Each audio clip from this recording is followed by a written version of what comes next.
Hello everyone, I am Srinivas. Welcome to my channel.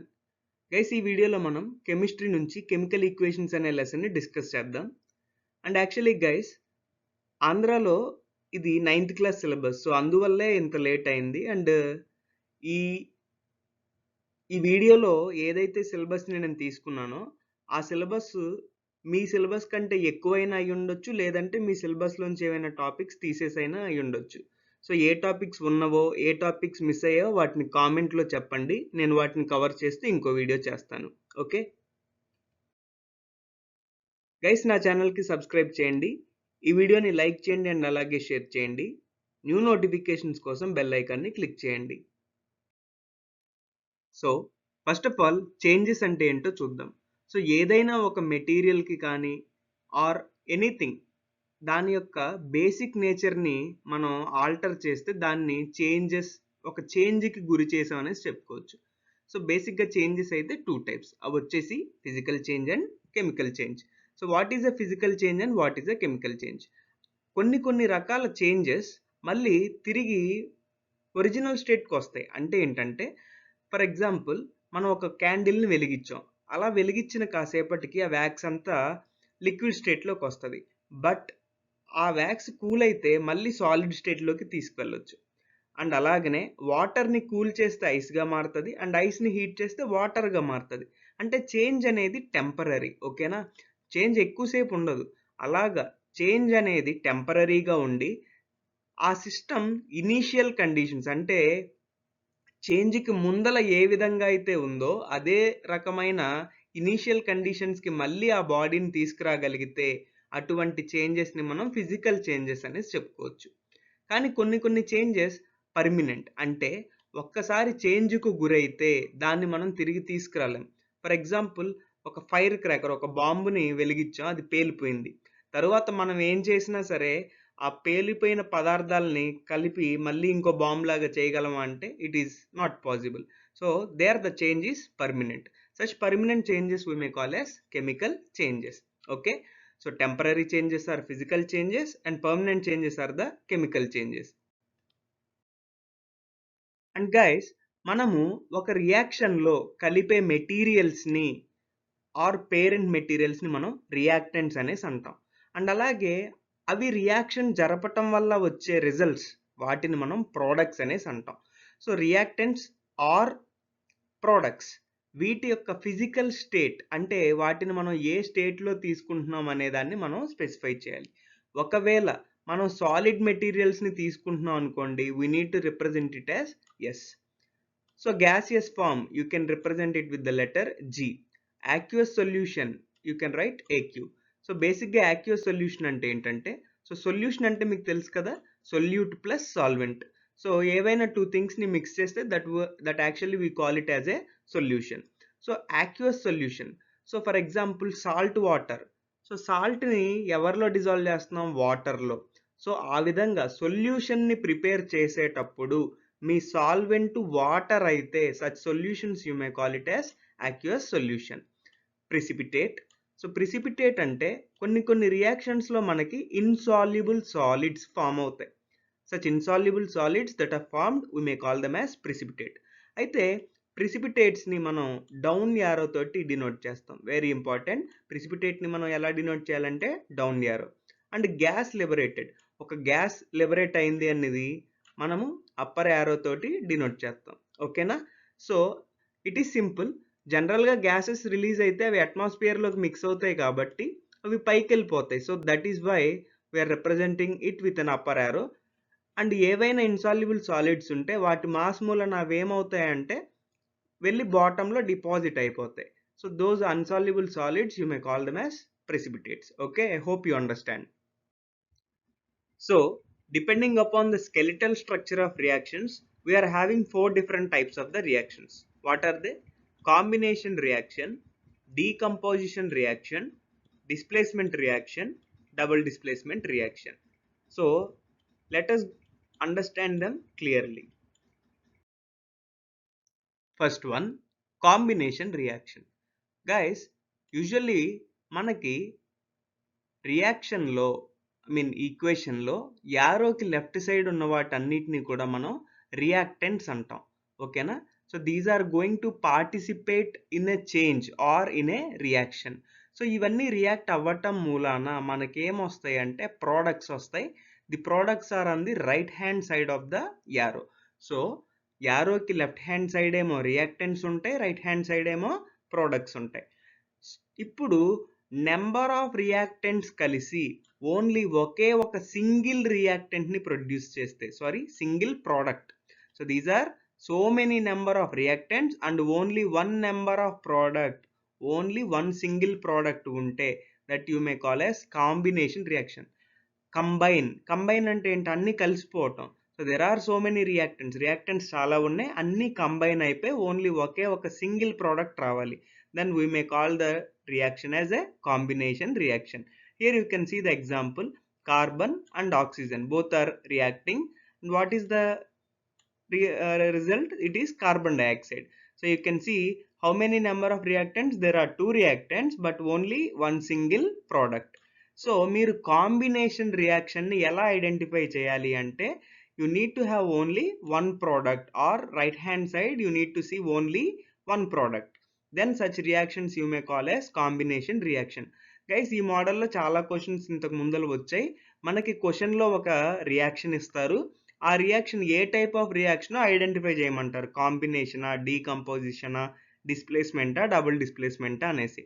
So combination రియాక్షన్ని మనం ఎలా గుర్తుపట్టాలి అని అంటే ప్రోడక్ట్స్ అంటే రైట్ హ్యాండ్ సైడ్ ఓన్లీ ఎన్ని ఉండాలి? ఓన్లీ ఒకటే. అలా ఉంటే ఆ రియాక్షన్ని మనం కాంబినేషన్ రియాక్షన్ అనేసి చెప్పొచ్చు. Okay. The next reaction is decomposition reaction. Guys, ఇందాకలా నెంబర్ ఆఫ్ రియాక్టెంట్స్ కలిసి సింగిల్ ప్రోడక్ట్ని ఫామ్ చేసాయి, బట్ ఇక్కడ ఒకే ఒక్క రియాక్టెంట్ ఉంటుంది, అది మల్టిపుల్ ప్రోడక్ట్స్గా స్ప్లిట్ అవుతుంది. Only one product means that is combination reaction. Only one reactant, that means on the left hand side you need to see only one reactant, then that reaction you may call as decomposition reaction. Decompose antene oka material multiple materials ga split avtam. So only one reactant. So there are different types of decomposition. ante A material కూడా దానంతట అదే decompose అవ్వదు, దానికి కొన్ని external factors add అవ్వటం మూలానే decompose అవుతుంది. ఆ external factor ఏమవ్వచ్చు? Thermal, అంటే మనం వేడి చేస్తే ఆ బాడీని మనం వేడి చేసామనుకోండి, అప్పుడు అది డీకంపోజ్ అయితే then that decomposition you may call as thermal decomposition. Electricity అంటే ఒక మెటీరియల్లోకి ఎలక్ట్రిసిటీని పాస్ చేయటం మూలాన ఆ మెటీరియల్ మల్టిపుల్ పార్ట్స్గా స్ప్లిట్ అయిపోద్ది. So such a decomposition you may call as electrolytic decomposition. And one of an example is electrolysis of water. And then photochemical అంటే ఒక మెటీరియల్ని లైట్లో పెట్టినప్పుడు, లైక్ సన్లైట్ ఎనర్జీలో పెట్టినప్పుడు ఆ మెటీరియల్ డీకంపోజ్ చెందే అవకాశం ఉంది. సో అలాంటప్పుడు ఒక మెటీరియల్ని సన్లైట్లో పెట్టడం వల్ల అది డీకంపోజ్ అయితే అలాంటి రియాక్షన్స్నే ఫోటోకెమికల్ డీకంపోజిషన్ రియాక్షన్స్ అనేసి మనం చెప్పుకోవచ్చు. Okay. So this is an example for thermal decomposition reaction. So ikkada PbNO3 twice, that is lead nitrate. So lead nitrate ni ikkada heat chesaru. So meeku equation lo ila triangle symbol or delta antam manam. So దీని symbol ఏంటంటే అక్కడ మనం heat చేసామని అర్థం అనమాట. So ఎప్పుడైతే ఇలా heat చేసామో, థర్మల్ ఎనర్జీని ఇచ్చామో, అప్పుడు ఈ లెడ్ నైట్రేట్ కాస్త lead oxide, nitrogen dioxide and oxygen అనే 3 డిఫరెంట్ ప్రోడక్ట్స్ని ఫామ్ చేస్తుంది. So single reactant and multiple products which is nothing but decomposition. అయితే ఇక్కడ మిమ్మల్ని అడిగే బిట్ ఏంటంటే నైట్రోజన్ డయాక్సైడ్ అనే గ్యాస్ ఏదైతే ఉందో ఈ గ్యాస్ కలర్ ఏంటి అని అడుగుతారు. అంటే ఈ రియాక్షన్లో how you are confirming that the gas released is nitrogen dioxide means it forms brown fumes. ఓకేనా? సో మీకు ఇక్కడ ఏమొస్తాయి అంటే బ్రౌన్ ఫ్యూమ్స్ వస్తూ ఉంటాయి.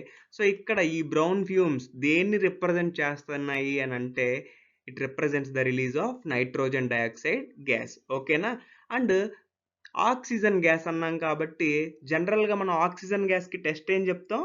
ఒక బర్నింగ్ స్టిక్ని, ఒక బర్నింగ్ మ్యాచ్ స్టిక్ని అక్కడికి తీసుకెళ్తే it glows more brightly. So అలాగా మోర్ బ్రైట్గా మండటానికి మనకి ఏ గ్యాస్ ఇక్కడ లిబరేట్ అయిందని చెప్పుకోవచ్చు అంటే ఆక్సిజన్ గ్యాస్ లిబరేట్ అయింది అనేసి చెప్పుకోవచ్చు. అండ్ ఇది ఏ రియాక్షన్? Decomposition reaction. అండ్ స్పెసిఫిక్గా అడిగితే థర్మల్ డీకంపోజిషన్ రియాక్షన్. సో ఇక్కడున్న ఒక ఈక్వేషన్ మీద మల్టిపుల్ బిట్స్ ఏంటంటే, ఫస్ట్ ఎగ్జాంపుల్ ఇది ఏ reaction? Decomposition. Which type of decomposition? Thermal decomposition. What are the products formed? Lead oxide, nitrogen dioxide, oxygen. How you identified nitrogen dioxide? It is forming brown fumes. How you identified oxygen gas? By using a burning matchstick. Okay, and ఇదే equation ని balanced form లో కూడా అడగొచ్చు. ఓకేనా, అంటే ఈ equation ఇచ్చేసి దీని యొక్క కరెక్ట్ బ్యాలెన్స్డ్ ఫామ్ ఏది అనేసి కూడా అడగొచ్చు. ఓకేనా, so these are the different ways they can ask a question. Okay,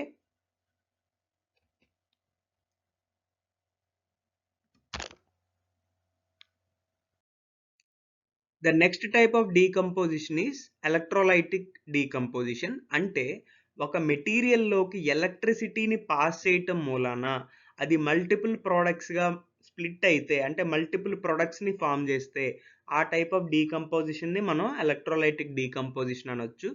దానికి ఎగ్జాంపుల్ ఏంటంటే ఎలక్ట్రాలిసిస్ ఆఫ్ వాటర్.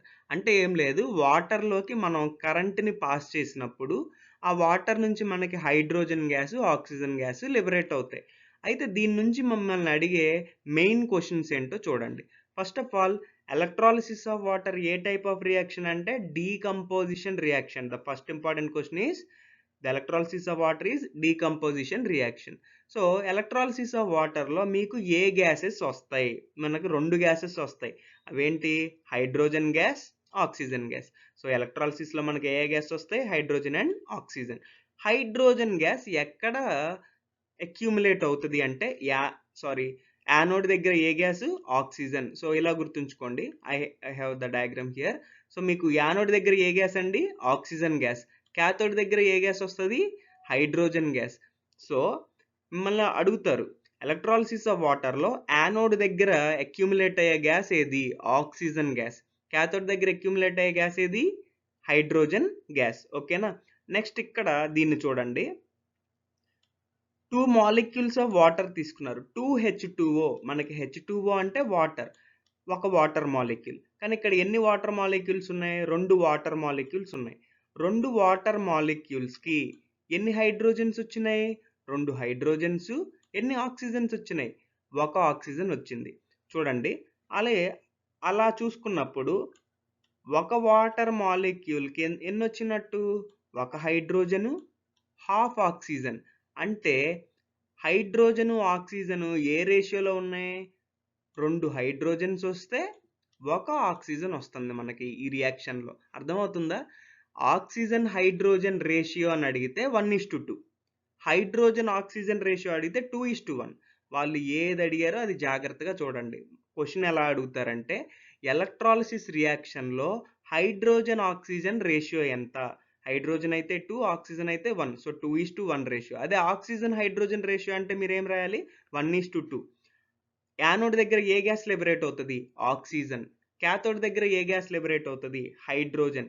ఈ ఈక్వేషన్ని బ్యాలెన్స్ చేయమని అడగొచ్చు. అండ్ ఇది డీకంపోజిషన్ రియాక్షన్ గుర్తుంచుకోండి. అండ్ ఈ డీకంపోజిషన్ రియాక్షన్కి మనం ఎవరిని యూజ్ చేసుకున్నామంటే ఎలక్ట్రిసిటీని యూజ్ చేసుకున్నాం. గైస్, నేను క్వశ్చన్స్కి ఇంకొక వీడియో చేస్తాను, బట్ కాన్సెప్ట్ మీకు రివైజ్ అవ్వాలి కాబట్టి నేను ఇలాగా వీడియోని ప్లాన్ చేశాను. ఓకేనా? సో ఫస్ట్ నేను చెప్పేవన్నీ జాగ్రత్తగా వినండి, నోట్ చేసుకోండి. 1-2 సార్లు బాగా చదవండి. తర్వాత బిట్స్ ప్రాక్టీస్ చేసినప్పుడు మీకు ఈజీగా అనిపిస్తుంది. సో ఇప్పుడు ఏవైతే చెప్పానో అవే ఈ టాపిక్ మీద అడిగే most probable questions. Okay, I hope you understand. The next type of decomposition is photochemical decomposition. So photo means light energy. So మనము ఒక మెటీరియల్ని లైట్ ఎనర్జీలో పెట్టినప్పుడు ఆ మెటీరియల్ మల్టిపుల్ ప్రోడక్ట్స్ని ఫామ్ చేస్తే, అంటే వేరే వేరే పదార్థాలుగా డీకంపోజ్ అయితే, then that decomposition you may call as photochemical decomposition. Or light presence కావలసిన రియాక్షన్స్ని ఫోటోకెమికల్ రియాక్షన్స్ అంటాం. అంటే ఫర్ ఎగ్జాంపుల్ ఫోటోసింథసిస్. సో మీరు బయాలజీలో చదువుంటారు photosynthesis. What is photosynthesis? Photosynthesis is a photochemical reaction. అంటే it requires light energy. So light ఉంటేనే జరుగుతాయి ఆ రియాక్షన్స్. ఆ రియాక్షన్స్ పేరు ఏంటంటే ఫోటోకెమికల్ రియాక్షన్స్. అండ్ ఫోటోకెమికల్ రియాక్షన్స్లో one of the type is photochemical decomposition. So ఇక్కడ మీకు ఎగ్జాంపుల్ ఏమి ఇచ్చారంటే సిల్వర్ బ్రోమైడ్ని తీసుకెళ్ళి మనం సన్లైట్లో పెడితే అది సిల్వరు బ్రోమైడ్గా డీకంపోజ్ అవుతుంది. So this is the reaction AGBR. Silver బ్రోమైడ్ని తీసుకెళ్ళి ఎక్కడ పెట్టారండి? సన్లైట్లో పెట్టినప్పుడు సిల్వరు బ్రోమైడ్గా అవి ఏమైనాయంట? విడిపోయినాయంట. అంటే ఇక్కడ మిమ్మల్ని క్వశ్చన్ ఏం అడుగుతారంటే సిల్వర్ బ్రోమైడ్ కలర్ ఏంటి? Silver bromide color is light yellow color. This is the most important question. What is the color before placing in sunlight? So సన్లైట్లో పెట్టక ముందల కలర్ ఎలా ఉంటుందంటే లైట్ ఎల్లో కలర్. అయితే సన్లైట్లో పెట్టిన తరువాత సిల్వరు బ్రోమైడ్గా విడిపోయిన తరువాత ఆ మెటీరియల్ కలర్ ఎలా ఉంటుందంటే గ్రే కలర్లోకి మారుతుంది. ఓకేనా? సిల్వర్ బ్రోమైడ్ని సన్లైట్లో పెడితే ఏ రంగులోకి మారుతుంది అని అడిగారు. So the answer is grey colour. Silver బ్రోమైడ్ని సన్లైట్లో పెట్టక ముందల ఏ colour? Light yellow colour. Silver and బ్రోమైడ్గా స్ప్లిట్ అయ్యే రియాక్షన్ని ఏ రియాక్షన్ అనొచ్చు? డీకంపోజిషన్ రియాక్షన్ అనేసి చెప్తాం. And this reaction is also very important. దాన్ని బ్యాలెన్స్ చేయమని అడగొచ్చు. ఓకేనా? And silver bromide silver and బ్రోమైడ్గా విడిపోవటం ఏ type of decomposition? You have to answer it as photochemical decomposition. I hope you got it. Okay. The next type of reaction is displacement reaction. So to understand this displacement reaction, let us consider this task. So there are zinc granules. See here, S means solid. So మనం ఇక్కడ solid form లో zinc ని తీసుకున్నాం. HCl AQ అంటే HCl యొక్క AQ solution అంటే hydrochloric యాసిడ్ని వాటర్లో mix చేసి తీసుకున్నాం అని దాని మీనింగ్ అనమాట. సో ఈ రెండింటిని మిక్స్ చేయటం మూలాన మనకేంటి? Zinc chloride solution, hydrogen gas form అయినాయి. ఓకేనా? ఇప్పుడు చూడండి, ఇక్కడ రైట్ సైడ్ని లెఫ్ట్ సైడ్ని కంపేర్ చేయండి. ఇక్కడ జింక్ క్లోరైడ్, ఇక్కడ క్లోరైడ్ ఎవరితో ఉంది? జింక్తో ఉంది. అదే ఇటు సైడ్ మీరు కంపేర్ చేశారనుకోండి, క్లోరిన్ ఎవరితో ఉంది? ఇక్కడ హైడ్రోజన్తో ఉంది. అంటే మనము రియాక్టెంట్స్లో తీసుకున్నప్పుడు chlorine is with hydrogen, but when we compare the products the chlorine is with zinc. So reaction టైంలో ఏమైంది అంటే జింక్ అను క్లోరిన్ మధ్య రియాక్షన్ జరిగి ఇవి రెండు సపరేట్ అయిపోయినాయి. ఎస్ఆర్ను. So here the chlorine is displaced with zinc. So these two are forming one product. The remaining hydrogen is separated. So displace, so you know from one place to another place, that is nothing but displacement. So ఇలాగా ఒక దాంట్లో ఉన్నది వేరే దాంతో ఇలా displays అయితే దాన్నే మనం ఏమంటామంటే డిస్ప్లేస్మెంట్ రియాక్షన్ అనేసి చెప్తాం. సో ఇక్కడ జింక్ హైడ్రోక్లోరిక్ యాసిడ్తో రియాక్ట్ అవటం మూలన మనకి జింక్ క్లోరైడ్ అండ్ అలాగనే హైడ్రోజన్ గ్యాస్ ఫామ్ అయింది. ఓకేనా? అండ్ ఇక్కడ హైడ్రోజన్ గ్యాస్ని ఏ విధంగా టెస్ట్ చేస్తామంటే with the help of burning match stick. And what is the identification? Pop sound. So hydrogen gas అన్నారంటే మీకు జస్ట్ గుర్తు రావాల్సింది ఏంటి అంటే pop sound. So pop sound వస్తే that means it is the hydrogen gas. This is the most important thing. And which type of reaction is this? Displacement reaction. Okay, I hope you understand this. Next type of displacement reaction. So here iron plus copper sulfate gives rise to iron sulfate plus copper. So ఇక్కడ చూడండి iron. So pure form of iron నైల్స్ని తీసుకొని copper sulphate సొల్యూషన్లో పోసారు. So ఇక్కడ మనకి copper sulphate solution ఇనీషియల్గా ఏ కలర్లో ఉంటుంది అంటేనండి బ్లూ కలర్లో ఉంటుంది. సో ఎప్పుడైతే ఈ సొల్యూషన్లో ఈ ఐరన్ నైల్స్ని ప్లేస్ చేశారో you can see the iron nails become like this. So ఐరన్కి చూడండి ఇక్కడ సల్ఫైడ్ లేయర్ ఫామ్ అయింది ఇక్కడ. సో ఇక్కడ మనకి ఏం ఫామ్ అయింది అంటే iron sulphate. This is nothing but iron పైన లేయర్ ఫామ్ అయింది. అండ్ ఇక్కడ యాక్చువల్లీ మనకి దీన్ని చూస్తే ఆ నెయిల్స్ అనేవి ఎలా మారిపోతాయి అంటే బ్రౌన్ కలర్లోకి మారిపోతాయి. సో బేసిక్గా ఏంటి అంటే ఐరన్ యొక్క రియాక్టివిటీ ఎక్కువ అండి ఎవరితో కంపేర్ చేస్తే? కాపర్ తోటి. సో అందుకనే సల్ఫేట్ ఏమైంది అంటే కాపర్ను వదిలేసి ఐరన్ తోటి రియాక్షన్ చేసింది. సో ఇక్కడ ఏమైపోయింది? సల్ఫేట్ కాపర్ నుంచి డిస్ప్లేస్ అయ్యి ఐరన్ తోటి మిక్స్ అయ్యి ఐరన్ సల్ఫేట్ని ఫామ్ చేసింది. ఓకేనా? Ferric sulphate. So and it is farming copper. So copper is separated. So this is nothing but displacement reaction. So ఇక్కడ మీరు గుర్తుంచుకోవాల్సిన మెయిన్ థింగ్స్ ఏంటి అంటే నెయిల్స్ యొక్క కలర్ ముందుకి తర్వాతకి ఎలా మారిపోయింది అంటే మనము ప్యూర్ ఫామ్ ఆఫ్ నెయిల్స్ని తీసుకొని కాపర్ సల్ఫేట్ సొల్యూషన్లో వేసిన తర్వాత వాటి యొక్క కలర్ ఏ రకంగా మారుతుంది అంటే బ్రౌన్ కలర్లోకి మారిపోయింది. అండ్ మనం కాపర్ సల్ఫేట్ సొల్యూషన్ ఇనీషియల్గా తీసుకున్నప్పుడు దాని కలర్ ఏంటి అంటే బ్లూ కలర్. అండ్ ఆ సొల్యూషన్ తరువాత కలర్లెస్ సొల్యూషన్గా అంటే కలర్ చేంజ్ అవ్వటాన్ని మనం అబ్జర్వ్ చేయొచ్చు. ఓకేనా? These are the observations that we can see throughout this activity. I hope you understand. The last type of reaction is double displacement reaction. So ఇంతకు ముందర చూసిన డిస్ప్లేస్మెంట్ రియాక్షన్లో ఒక అయాన్ వేరే దాంతో డిస్ప్లేస్ అవ్వటం చూసాం. కానీ డబుల్ డిస్ప్లేస్మెంట్ రియాక్షన్లో డిస్ప్లేస్మెంట్ 2 టైమ్స్ మనం అబ్జర్వ్ చేయొచ్చు. సో దీన్ని అర్థం చేసుకోవడానికి ఒక రియాక్షన్ని చూద్దాం. సో ఇక్కడ మనం లెడ్ నైట్రేట్ పొటాషియం అయోడైడ్ని మిక్స్ చేసాం. So here we're taking in one test tube we're taking lead nitrate and in another test tube we taken potassium iodide. So ఎప్పుడైతే ఈ రెండింటిని మిక్స్ చేసామో ఇలా ఎల్లో కలర్ సబ్స్టెన్స్ ఒకటి ఫామ్ అవుతుంది. So see here this yellow coloured substance is a precipitate and that is lead iodide.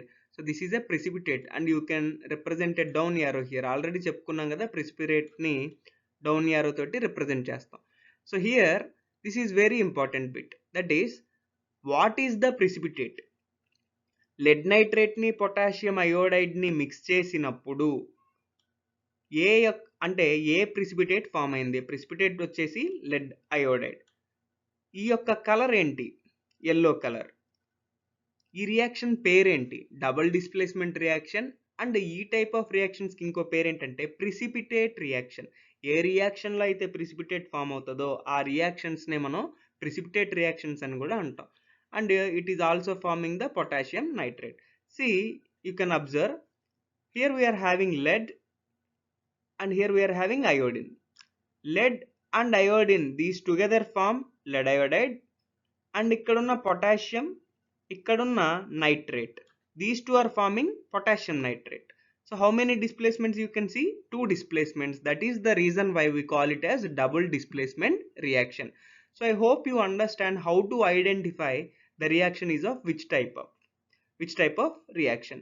So ఒక reaction ఇస్తే అది కాంబినేషనా, డీకంపోజిషనా, డిస్ప్లేస్మెంటా, డబుల్ డిస్ప్లేస్మెంట్ అనేది మీకు అర్థమైంది అనేసి అనుకుంటున్నాను. ఒకవేళ మీకు అర్థం కాకపోతే అడగండి, నేను కొన్ని ఎగ్జాంపుల్స్ తీసుకొని నెక్స్ట్ వీడియోలో కవర్ చేస్తాను. ఓకేనా? Here are few more examples to understand double displacement reaction. Sodium chloride plus silver nitrate is there. So here you can see silver and chlorine both are displaced. And from here sodium and this nitrate, these together form sodium nitrate. Okay, so this is one displacement, this is the second. So ultimately this is a double displacement reaction. Here this is sodium and this is chloride. These together form sodium chloride. The barium here and sulfate, they together form barium sulfate. Okay, so here you can see 2 displacement, double displacement reaction. And again sodium and chlorine, they form sodium chloride. Hydrogen from here and OH from here, these together form the water. So I hope you understand how to identify the double displacement reaction. And most important scope ఉన్న topics వచ్చేసి balancing. అంటే మనకి unbalanced ఫామ్లో ఒక equation ఇస్తారు, దాని balanced form ఏంటో కనుక్కోమనేటం ఇంకొక మోడల్ అండి.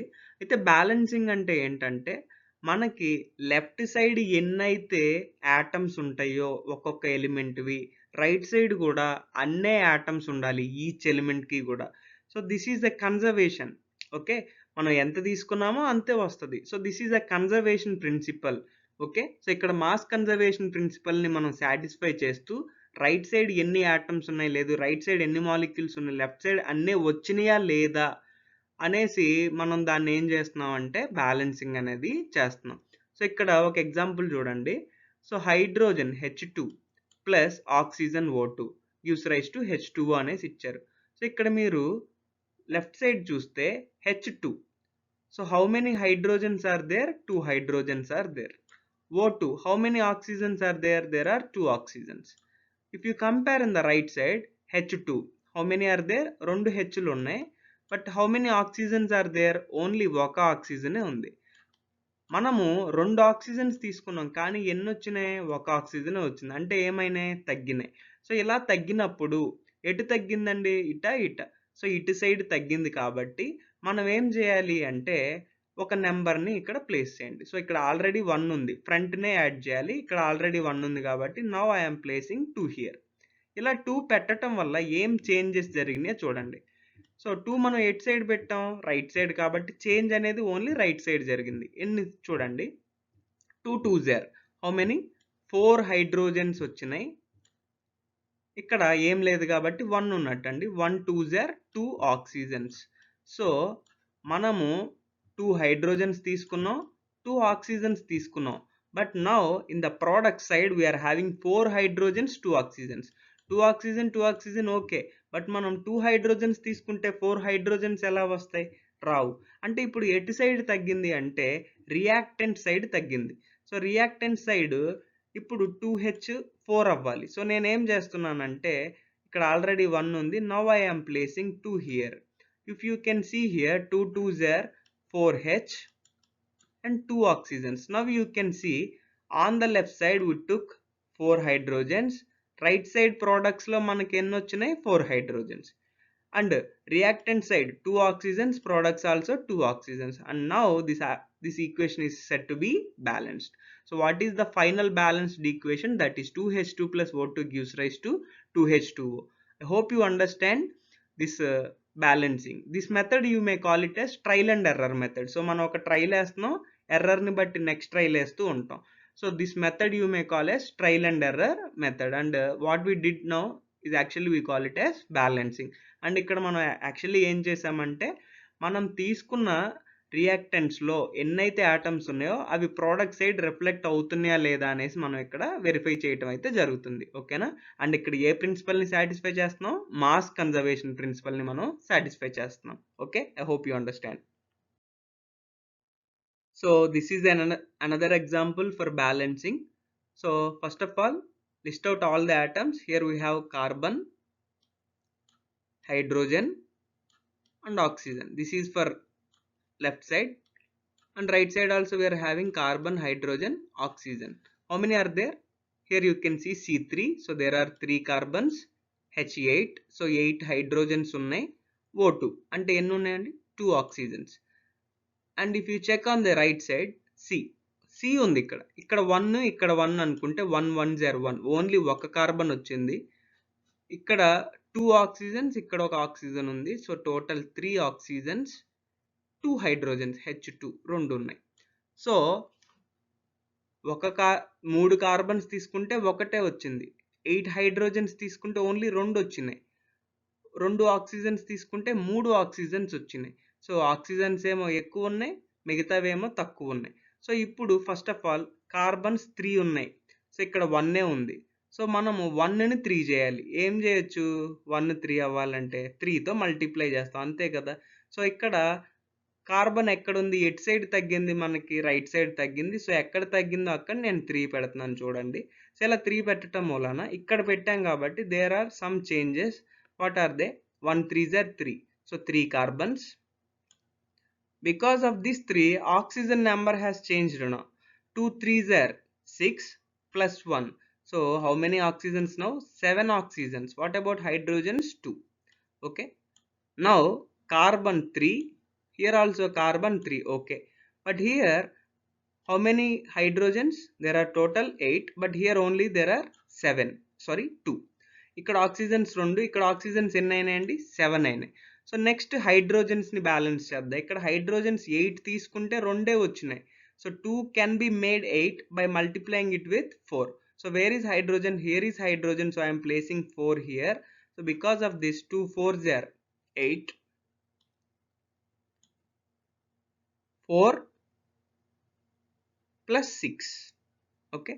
2 3s are 6 plus 4. Total are 10 oxygens. ఓకేనా? 3 8 10. సో ఇప్పుడు 3 carbons 3 carbons, 8 hydrogens 8 hydrogens. But ఇక్కడ ప్రోడక్ట్స్లో 10 ఆక్సిజన్స్ ఉన్నాయి, కానీ రియాక్టెంట్ సైడ్ ఓన్లీ ఎన్ని ఉన్నాయి? 2 ఉన్నాయి. సో ఇక్కడ 2 ఆక్సిజన్స్ని మనం ఎన్ని చేయాలి? 10 చేయాలి. అంటే ఇది ఎంతతో మల్టిప్లై చేయాలి? 5తో. సో ఇక్కడ 5 పెడితే ఏమవుతుందండి? సరిపోతుంది. So you can check here, this is the initial equation they gave and this is the final balanced equation. I hope you got how to balance. Okay, there is one more reaction guys, దీన్ని మీరు try చేయండి. This is the initial equation and this is the balanced form. So మీకు ఎక్కడన్నా ఏమన్నా ప్రాబ్లంగా అనిపిస్తే దాన్ని comment సెక్షన్లో తెలియజేయండి. దీన్ని మనం నెక్స్ట్ వీడియోలో డిస్కస్ చేద్దాం. ఓకేనా guys, this topic is very important. So ఇక్కడ ఏం చెప్తున్నారంటే 1 gram molar mass of any gas at STP, that is standard temperature 273 kelvins and standard pressure of 1 bar, occupies 22.4 liters known as gram molar volume. అంటే ఏంటంటే మనం ఏ గ్యాస్నైనా సరే STP దగ్గర, STP అంటే ఏంటంటే standard temperature and pressure. So ఇక్కడ 273 kelvins 1 bar దగ్గర ఏ gas అయినా సరే ఎంత తీసుకోవాలి? 1 gram molar mass. ఏంటంట? 1 gram molar mass. This is not normal mass, this is molar mass. 1 gram molar mass of any gas ఎంత వాల్యూమ్ని ఆక్యుపై చేస్తుందంట? 22.4 లీటర్స్ని. అండ్ ఈ వాల్యూమ్ పేరుని వాళ్ళు ఏమంటున్నారంటే గ్రామ్ మోలార్ వాల్యూమ్ అనేసి అంటున్నారు. ఓకేనా? సో ఇప్పుడు ఫర్ ఎగ్జాంపుల్ హైడ్రోజన్ని తీసుకుందాం. This is hydrogen atom, this is not hydrogen molecule. What is hydrogen molecule? H2. So H2 is one formula unit of hydrogen gas. Okay na? H2 is one formula unit of hydrogen gas molecule. So ఇప్పుడు H2 యొక్క బరువు ఎంత అంటే 2 grams. ఓకేనా? అంటే ఒక H2 యొక్క wait ఎంత? 2 grams. హైడ్రోజన్ యాటమ్ యొక్క బరువు 1 gram. ఒక హైడ్రోజన్ గ్యాస్ మాలిక్యూల్ వెయిట్ ఎంత అంటే 2 grams. ఇప్పుడు ఈ 2 గ్రామ్స్ని మనం ఏమంటామంటే హైడ్రోజన్ యొక్క మోలార్ మాస్ అనేసి చెప్తాం. ఓకేనా? This is the molar mass of hydrogen. ఇప్పుడు ఈ మోలార్ మాస్ ఎంత వాల్యూమ్ని ఆక్యుపై చేస్తుంది ఎస్టీపీ దగ్గర? 22.4 లీటర్స్. ఓకేనా? అంటే 2 గ్రామ్స్ హైడ్రోజన్ ఎంత వాల్యూమ్ని ఆక్యుపై చేస్తుంది? 22.4 లీటర్స్. అయితే ఇక్కడ ఏం అడుగుతున్నాడంటే 10 గ్రామ్స్ హైడ్రోజన్ ఎంత ఆక్యుపై చేస్తుంది? So this is very easy. 2 గ్రామ్స్కి 22.4 litres అయితే 10 గ్రామ్స్కి ఎంత? Which is nothing but 22.4 into 5, isn't it? 22.4 into 5. What is the answer? It is nothing but 112 liters. 112 liters. ఓకేనా? సో ఇక్కడ మీరు మెయిన్గా గుర్తుంచుకోవాల్సింది ఏంటంటే 1 gram molar mass of any gas ఎంత వాల్యూమ్ని ఆక్యుపై చేస్తుంది? 22.4 లీటర్. దీన్ని గుర్తుంచుకుంటే మీరు ఏ మోడల్ ప్రాబ్లమ్ని ఇచ్చినా ఈజీగా సాల్వ్ చేయొచ్చు. ఓకేనా? Next one, 2 grams of hydrogen, that is ఇందాకలే చెప్పుకున్నాం 2 grams ఆఫ్ హైడ్రోజన్ అంటే ఎంత? 1 mole ఆఫ్ హైడ్రోజన్ అనేసి చెప్పుకున్నాం. అయితే ఈ 1 mole ఆఫ్ హైడ్రోజన్లో 6.023 into 10^23 మాలిక్యూల్స్ ఉన్నాయంట. Actually what is this number? ఈ నెంబర్కి ఒక పేరు ఉంది, that name is Avogadro number. Okay, this is the Avogadro number. What is Avogadro number? 6.023 into 10^23. ఓకేనా? So 1 mole of any material, ఏ మెటీరియల్నైనా సరే 1 mole తీసుకుంటే అందులో ఎన్ని మాలిక్యూల్స్ ఉంటాయంటే అవగాడ్రో నెంబర్ ఆఫ్ మాలిక్యూల్స్ ఉంటాయి. ఓకేనా? సో ఇక్కడ వాళ్ళు ఏమంటున్నారంటే 1 mole ఆఫ్ హైడ్రోజన్లో ఇన్ని అవగాడ్రో నెంబర్ ఆఫ్ మాలిక్యూల్స్ ఉంటే 10 గ్రామ్స్లో ఎన్ని ఉంటాయి అనేసి అడుగుతున్నారు. సో 2 గ్రామ్స్కి ఎంత అయితే 10 గ్రామ్స్కి ఎంత? So which is nothing but ఇందాకలాగానేనండి 6.023 into 10^23 into 5. ఓకే, సో ఇది జస్ట్ మాస్ ఈక్వలెంట్స్. సో మీరు సింపుల్ మల్టిప్లికేషన్స్ చేయండి. So it is nothing but 30.11 into 10^23 number of molecules. Okay, I hope you understand guys. నేను మళ్ళీ ఇంపార్టెంట్ టాపిక్స్ అన్నిటినీ cover చేసి quiz conduct చేస్తాను. ఈ వీడియో మెయిన్ మీకు టాపిక్స్ అన్ని మళ్ళీ బ్రషప్ అయ్యి అంతా గుర్తు రావాలని చేస్తున్నాను. ఓకే, అండ్ ఈ టాపిక్స్లో ఏవైనా సిలబస్‌లో లేకపోతే నాకు మీరు చెప్పండి. అంటే మీ 10థ్‌లో డిస్కస్ చేసినవే సిలబస్‌కుంటాయి. సో, యాక్చువల్లీ క్లియర్ కట్‌గా ఈ సిలబస్ ఇవ్వలేదు. అండ్ మాకిది యాక్చువల్లీ 9థ్ స్టాండర్డ్‌లో అక్కడ క్లియర్ చేస్తాం గాబట్టి, ఈ టాపిక్ డిస్కషన్ మేము ఎప్పుడో ఆపేసాం. సో, అందువల్ల ఏ టాపిక్స్ మీకున్నాయో లేదో నాకు అంతగా ఐడియా లేదు. సో, ఏమైనా టాపిక్స్ మిస్ అయినా, ఏమైనా టాపిక్స్ అవసరం లేకపోయినా దాన్ని కామెంట్‌లో అయితే క్లియర్‌గా చెప్పండి. దాన్ని బేస్ చేసుకొని నేను క్విజ్‌ని కండక్ట్ చేస్తాను. ఓకేనా? గైస్ ఈ ఛానల్‌కి సబ్స్క్రైబ్ చేయండి. అండ్ ఈ వీడియో మీకు నచ్చిందనుకుంటున్నాను. మీకు హెల్ప్ అయిందనేసి అనుకుంటున్నాను. సో, ఈ వీడియోని లైక్ చేయండి అండ్ అలాగే మీ ఫ్రెండ్స్‌కి షేర్ చేయండి. న్యూ నోటిఫికేషన్స్ కోసం బెల్ ఐకాన్‌ని క్లిక్ చేయండి. Thanks for watching.